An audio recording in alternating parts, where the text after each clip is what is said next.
is it that this whole time you have gotten money and finances wrong?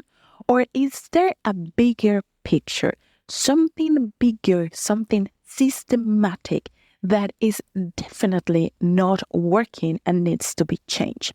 We don't talk about this enough, but part of the financial trauma that entrepreneurs, and especially female entrepreneurs, have to clear up, and part of what we do here to clear up is understanding that part of that financial trauma also comes from something bigger that has been built generations after generations with a lack of inclusivity. And this is why this conversation today with the amazing Nicole Casperson, it is so important. I will leave you with this episode with an amazing takeaway. Mind you that I may cut this episode in two because we talk a lot, touching and clearing up so many stuff for you that is listening that I may cut it in two. So just keep listening.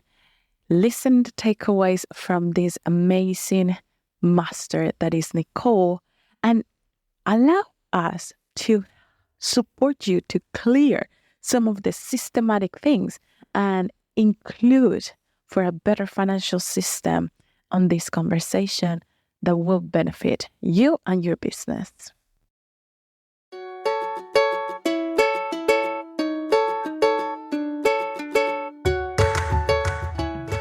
Hello and welcome to the Money Mindset Show, the place where we help female entrepreneurs to transform their mind so that they can achieve financial success in the least amount of time. Here, we talk about subconscious mind, we talk about money mindset chips, money mindset blocks, a strategy so that you can bypass your own money mindset and increase your income, better your relationship with money, and grow your business. On this podcast, our unique goal is for you to walk away with a different perspective and with a different set of thoughts, beliefs, and mindset that helps you in your journey to achieve financial success.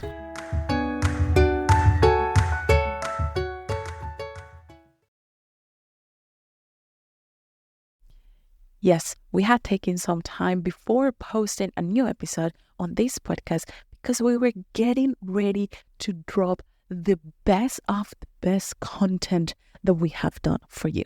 And that includes the only and unique way to master money in Money Made Easy.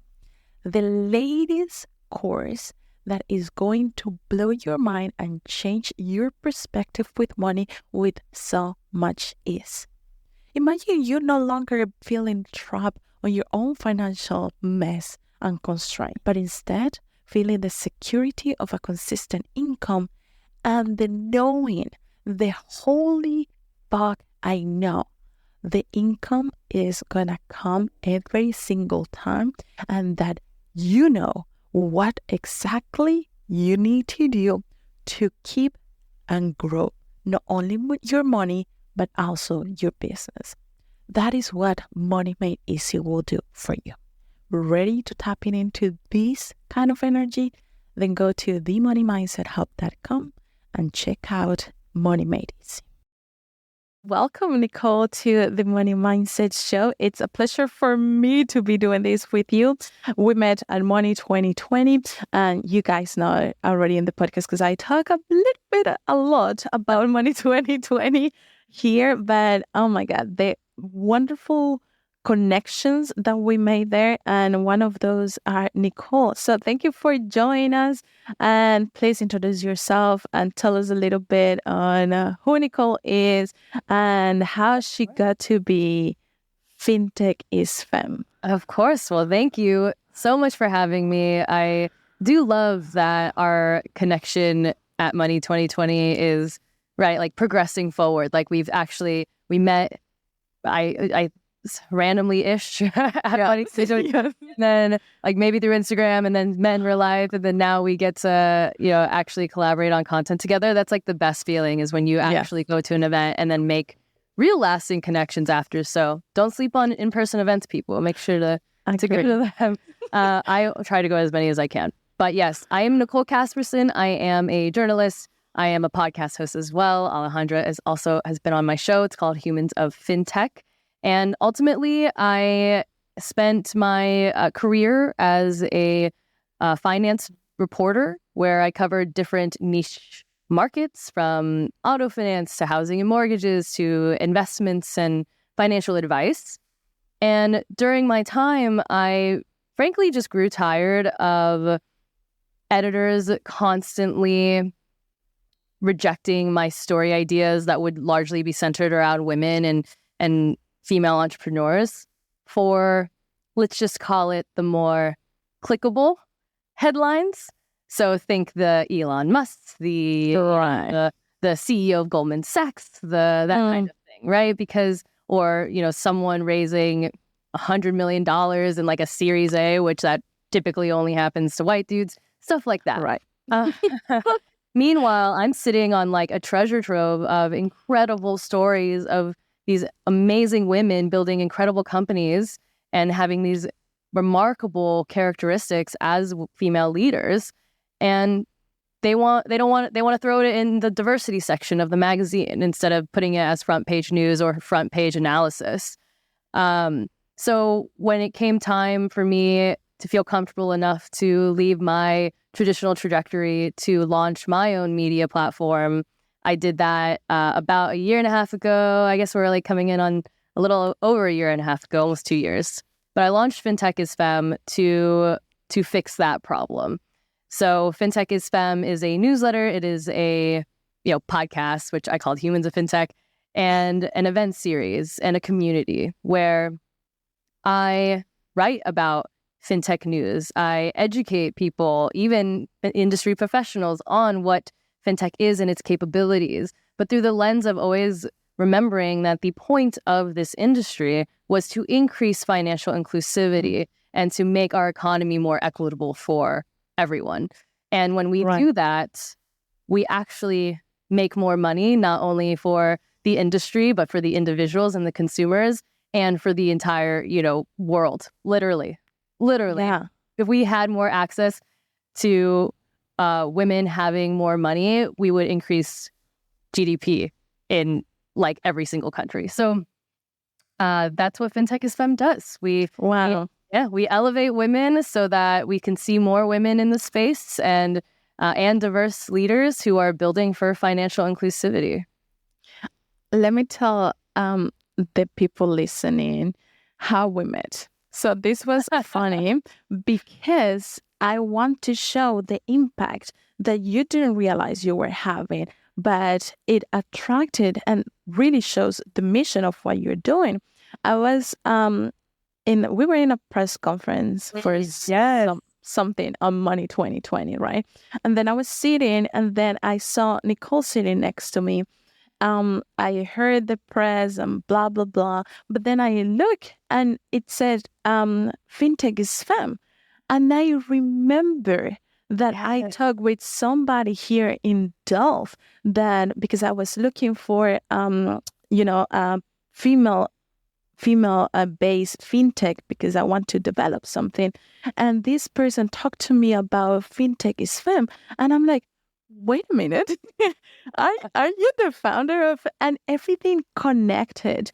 And it's just so, it feels safe. That's the word. It feels safe to know that there is people working for the same vision and the same kind of mission when it comes to financial and when it comes to the combination of financial and technology, the fintech industry, because it can feel isolated. It can feel like you are the Lulu, like the Lulu and the group talking about this is what is happening, because especially you as a journalist, when you are seeing all of these stories being pushed, being the perpetrators of the same narratives that we have been listening for a long time, to put your effort out there and to see these are the stories that deserve light, that we are going to push and go with it.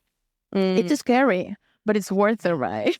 Well, it is. And oh my gosh, it's like, I hope to God it is. And because when we think about the narratives that are constantly pushed and we look at the way the economy in the world is today, these narratives are not serving us, right? I mean, we were talking about threads, like, and what's happening right now. Look at what, I mean, Elon Musk is a billionaire that single-handedly, like, I mean, Twitter wasn't doing well to begin with, but then he took over and made it 1,000 times worse, right?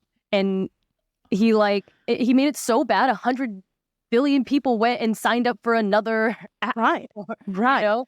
So it's like, I mean, it's just to get away from him. Like that's how bad it is. Yet we continue to put these, tech, I use air quotes, geniuses, because that's what people think, right? Of a Musk, of a Zuckerberg, of a whatever. We keep putting the same kind of person on the cover of magazines. We keep putting them at the top of the genius lists and the influential lists and all these things.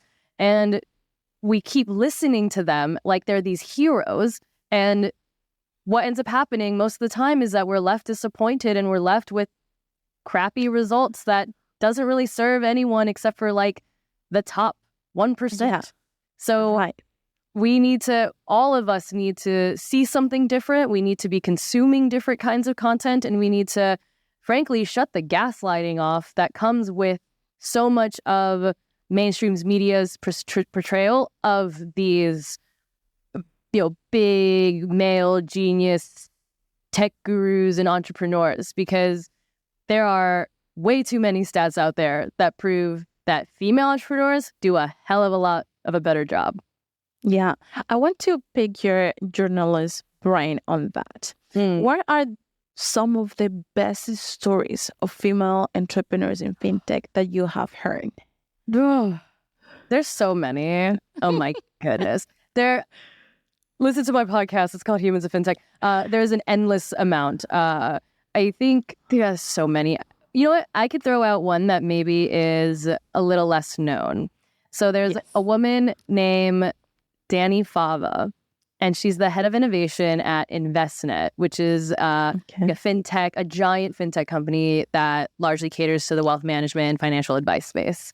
So the reason I bring her up is because her story is very, very interesting. She is Latina. She is a single mom. She got into fintech simply out of necessity. So she was working, as a trader on the trading floor, and she had to do these. She had to print out documents every day that she had to have on the desk of her boss at before markets open, right? So like 7 a.m., 8 a.m., like really, really early. But she also had a young kid that she needed to take to school every day. And so she ended up creating a code, and this is like before fintech's really a thing. And she ended up coding her way basically out of doing that physical thing of putting a piece of paper down at her boss's desk every day. And she automated it to where it just was sent to her boss every single day. And one day her boss finds out, right? Because now she doesn't have to go in. She gets to pick up her kid. Yeah. She automated it. And the boss calls her one day and she's like, oh shit, I'm going to get fired. Right. But because she took this risk for her own self, and it ends up being, they're super impressed, right? Like, oh my God, you just automated this task, and you wrote your own code and did all these things. So, and it led to her instead getting promotions. And now she's the head of innovation at a giant fintech company, which less than 4% are women. Leaders in innovation in the fintech space. Yeah. So she's a unicorn. Yeah. And I always thought that story was very, very unique. I love it. I'm gonna go and look for it, because here is the thing. Let's just start breaking down what most likely female are willing to do and the motives of it. You have your kid. And this is real examples of many of my clients, right? You have your kid, you have your family, you have the responsibility because your husband is at the job, or if you have 50-50, you still feel like you have to do more for your kids. It's a normal, nature of women. But then look what motivates you to do something, having time with them, having time for them. What happens sometimes, what I really want you, that you are there listening, to question is why you are not doing it for yourself right now. Why you're not seeing these opportunities. And we come back on what we were talking about on your episode. Go and listen to that episode on Nicole's podcast on the mindset and seeing the opportunities. Why are you not seeing the opportunities to make this automatic until something bigger, quote unquote, bigger than yourself comes in? The reason why is the trauma that we have been built as a female entrepreneurship. I can assure you, a man, after 3 times I had to do that, say, I'm not doing that shit. If I know how to code, I'm gonna code it and I'm gonna do it. And I have an interview scheduled with one of the pioneers AI programmers in the UK in the next week. And one of his podcast episodes, he said exactly that. Like, I did 3 times a podcast and I saw it was repetitive. I'm not going to do that. I'm just going to code it, right? But for us, it takes something different. For female, it takes an emotional trigger for us to see the opportunities. And that's a huge mind-blowing, right? You're so right. You're saying that and I'm thinking of myself, right? Because what was the emotional trigger for me that said, you know what, I'm going to leave my traditional path of being a finance reporter that would have probably been fruitful for me, right? It was going pretty well. Whatever. And to leave being a part of a larger publication to write my own newsletter and have my own voice in the space. And for me, that it was incredibly, emotional. For me, it was actually thinking back about the concept of time. I was asking myself the questions of, okay, well, am I willing to give a route that really wasn't built for me and maybe won't serve me and isn't one that I created for myself, like customed for myself? Do I give this road the rest of my 20s? Do I give it my 30s? Do I give it my 40s? Do I give this route the rest of my life? Am I willing to do that? Or am I willing to take that leap of faith now? Because now is always kind of the best time, I guess. The sooner, and I think we need as women to think about taking those risks sooner. And I like that you mentioned thinking of it as for yourself, because Danny Fava's story is her emotional trigger was needing to be there for her kid and wanting to be there for her kid. And that's incredible and amazing. And, that probably happens. So that happens naturally. I don't have kids, but that must happen so just naturally, right? It's like instinctual in her as a mother to make that decision. So how do we make that instinctual for ourselves as individuals for if we don't have kids or don't have that type of trigger? Right. And it has to do all with clearing that, because we have never been taught that it's okay. It's not okay for a woman to make things more effective, right? It's not okay for you to invest your time. Like I'm talking about traditional settings. I'm talking about these old beliefs. It's not okay for you to, like, who are you to be talking on this table? Literally, that's how it was before. So we are battling with that. But what I love the most is that you refer to fintech is femme as this small thing, which is not. It's huge. I mean, if you follow Nicole, you were invited to Sophie's how you say that, rebranding, if you want to call it, right? You are there on the places that these narratives need to be changed, right? But I want to know what's going through your mind every time that you are there, that you sit down and you're thinking, different than the older people, but I'm still here.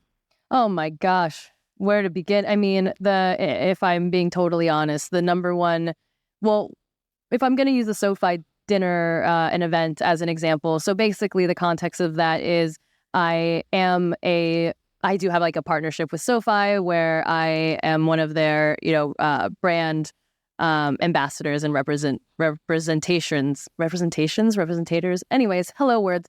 Exactly. That is what I do. I do the representation. Anyways, so they had this. I write. Anyways, so they had this. They were doing this big campaign around generative AI and the way that when you search in images, even like Google images, and you were to search AI images that represent people good with money, or even if you just Google people good with money, white. Yeah, it's very white and it's very male and it's very stale, and it's like, yeah, it's like less than 2% of the images that come up are of women with money. And so SoFi had this idea of doing this whole campaign around changing that narrative, calling that out and saying, no, women are the face of money. And so we all took like a bunch of pictures at this thing, and I basically like signed away my face to generative AI. It should be good for me. It should work out well. And for them to create more images of women so that when people do search for that, there are images of women with money and being successful with money. And so they brought together a bunch of their female creators and brand partners like myself. And honestly, I was very excited to be there, honored, thrilled. But if I'm being honest, like going into that event, I had like some crazy imposter syndrome. I'm like, why am I here? Well, how did this happen? Like, I'm so thankful to be here, and I love SoFi. SoFi has personally, and I'm not being paid to even say this, but I've been using SoFi since before the brand deal. And so the app has, for me specifically, really helped me change my money behavior and the way that I am transparent with my money. And, but I was like, what am I doing here? How do I belong? There were like influencers and people in business at the table women I incredibly admire, but like, and look up to immensely, but like with millions of followers on Instagram and like huge things and like on TV and like I didn't feel like I was necessarily one of them, but when I really sit back and I think about it, I'm like, I am in my own right, back to kind of, I have my own path. And it's funny because it's not necessarily like, I admire these women so much that it's never like, there's no jealousy really that's in there. And I'm sure women can really relate to this. It's like, I'm like fangirling hard. I'm so excited to be hanging out and become friends with these women. But it's really more so of like, it's that, did I deserve this seat? Which is funny because as women, we ask ourselves that question when we're literally sitting in the seat already. It's like, exactly, yeah, you deserve to be here, and like tenfold. I don't need to question that. So that's actually the imposter syndrome. And that's what I wanted to talk about, because it's not only you. I feel the same. Like everybody in the neighbor feels the same, because we are not accustomed to feel on that, right? It happens all the time, and for people that is just building their business, people that is looking through these figures. I mean, it was Tori Dunlap there, right? And I'm looking, I'm like, holy shit. I mean, I love her. I know she's a human being with the same capabilities that everybody else, right? But I just love the way that this character is, right? Mm-hmm. And I'm thinking, I would shit my pants. I would be like, why is it like across from her? And I got to talk to her, and it really, and honestly, what ends up happening though is, so you initially have imposter syndrome when you're in those settings. Right. But then you start talking to everyone, right? And I'm like, and then I talk to Tori Dunlap, and I'm like, oh, duh, this is why I'm such a fan of her. She's cool as hell. And I'm talking to her in real time, and she's such a human and so personable. And she's giving me advice, right? As someone who has kind of walks the path that, and mine is very different because I'm not direct to consumer, right? I Exactly. do an industry. I have like a very specific niche for the women and diverse leaders in the fintech space. Yeah. And I have to remember that, right? Like I have to remember, why did I go on this trajectory and what's my why and what's my North Star? I have to be clear in my mindset of what I want, because, you know, I personally don't want, I'm like not a personal finance expert. That's not really what I do. I am a journalist. I connect the dots for people in the fintech industry to better understand why we are all here and what our greater purpose is, basically, right? Like in a sense. And so I think that was what was important to get over that initial imposter syndrome, was remembering that, you know, I have my very specific role that I am very happy with and thankful for. And that's what got me here. And Tori has hers, and Vivian too has hers. And I mean, I love Vivian's vibe. I mean, like, and yeah. So no need to shit your pants when you're there. You originally feel like you want to, but it's And here's the thing: we all, as a business owners, we all are working for our own mission. Like, I'm a full believer that each business is a set of visions and missions on our personal lives. So it's fine. I'm different than you. So it's normal that you have different visions, different businesses.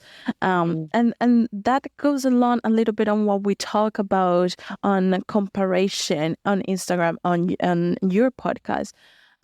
Because if I compare myself, let's just put myself as an example. If I compare myself to Tori, I mean, how many followers I have on Instagram? Like 1,200, whatever. I don't really care about that because I serve the people that I serve. And I'm not widely a social media person. But beyond that, her perspective and her way of teaching is different than mine. And if I will scroll or if I will look and I will get this comparison, I will compromise my mind. I will say, well, you're not doing it as good as she is doing it. Right. And that's not really what we want. Yeah. Right. And exactly. So then that's the third wave of what goes on in my mind, right? So it's like I have the initial imposter syndrome, like, oh, I'm like, shit my pants. What am I doing here? And then you start talking to everyone, and then it's like, oh my God, everyone's so lovely and just as wonderful in person as I like would hope they are after, you know, being fans of them on Instagram or whatever. And then the third realization is exactly, you know, what you just said, which is like, oh my God, one, I'm sitting at this table in NASDAQ, in Times Square, at such a historical and like legacy financial institution. And I'm here with SoFi, one of the biggest fintech neobanks in the world. And it's all women, right? It's like there's maybe like 25, 30 of us, all women, talking about money, talking about changing the narrative around money, and all of us coming together to change that mindset of, you know, we don't talk about money at the dinner table. That was like the whole reason that it was like we sat at dinner and talked about money. It was to remove that, you know, narrative out of our heads that you don't talk about money at the dinner table, especially as women, and to have 30 influential women at a table all talking about money and how we can change the narrative. It was very liberating. It's like, yeah, that's right. Yeah. I can't talk about money. Okay, but before I let you go, did you know that you have a space where your money mindset work is made extra simple so that you can increase your income, better your relationship with money, and grow your business in such a simple and easy way? Go to themoneymindset.hub.com and choose your path and start making those changes easily and effortlessly. That is themoneymindset.hub.com. Ahora sí, Wealthy Soul, if you love this episode, don't forget to leave a review down below. It will help me to help more wealthy souls to transfer their money mindset.